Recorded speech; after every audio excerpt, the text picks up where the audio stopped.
Welcome back everyone. In this lecture we are going to be learning about strings. Now I already gave you an introduction about strings in our very first section. Now we are going to learn about strings in detail. We are going to do a short recap on what strings are. Now strings are a collection of characters. Basically there's a bunch of text or sentences or words, collection of words or characters of any sort. Now they must always be inside single quotes or double quotes. Always remember, anything inside double quotes or single quotes is a string, and if it is not inside the quotes, it is not a string. So always remember that. Now another important thing to remember is that whenever we count the number of characters of a string, the counting starts from 0. Whenever we are dealing with computer stuff, we always count from 0. Not from 1, but from 0. So suppose we have a string Pikachu, which is my favorite Pokemon.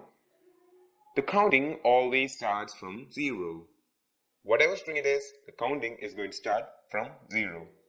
So in this case, when we count it normally, there are 7 characters, right? P-I-K-A-C-H-U,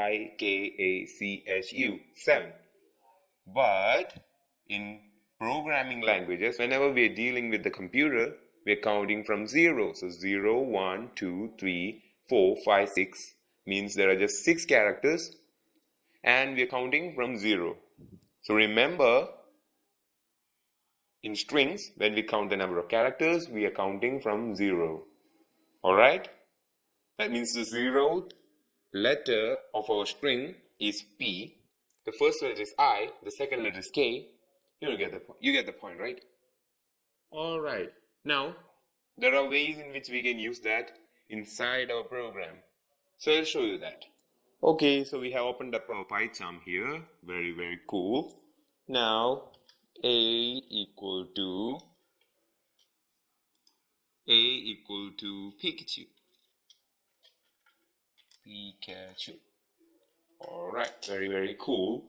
Now, in case we just want to see the first letter of our string.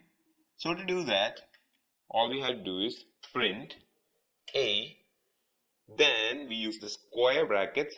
Remember, we are not using the parenthesis, we are using the square brackets A of 0.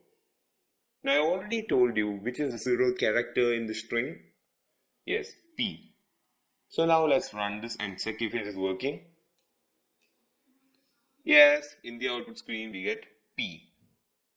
Now in case we change this 0 to 1, let's run this again. We get I. That means our second character or second letter. Now if you want the 5th character or the 5th letter to print, just select A, inside the square brackets 5. We run this, we get H.